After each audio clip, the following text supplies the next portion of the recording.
Merci. Donner la parole à notre collègue Jean Bacci pour le groupe Les Républicains.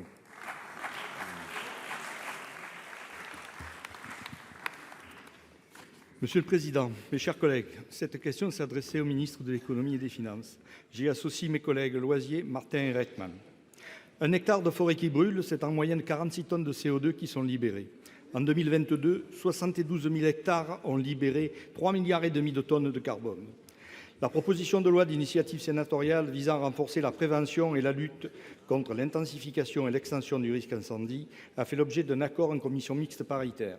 Cependant, les députés, sous la pression comptable de Bercy, ont refusé d'accorder aux collectivités territoriales le bénéfice de la réduction de cotisations patronales en contrepartie de la mise à disposition d'employés sapeurs-pompiers volontaires pour les services d'incendie et de secours.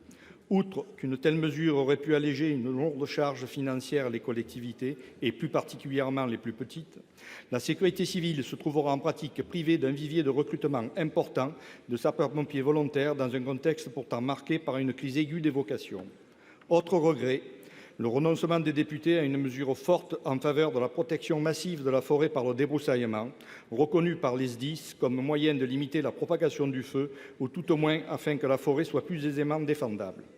L'étude sur la valeur du sauvé parle d'elle-même.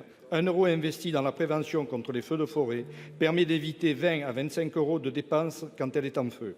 Lorsqu'on envisage de dépenser des milliards pour décarboner notre économie, vous refusez de dépenser 4 millions pour aider les collectivités à mieux défendre la forêt et d'accompagner les particuliers à engager leurs premières opérations de débroussaillement.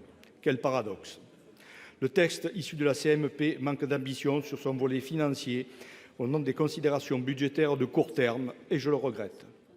Monsieur le ministre, il ne faut pas penser à la forêt que lorsqu'elle brûle. Quand l'État va-t-il prendre ses responsabilités pour qu'en dépit du changement climatique, la forêt continue à jouer son rôle de puits de carbone ?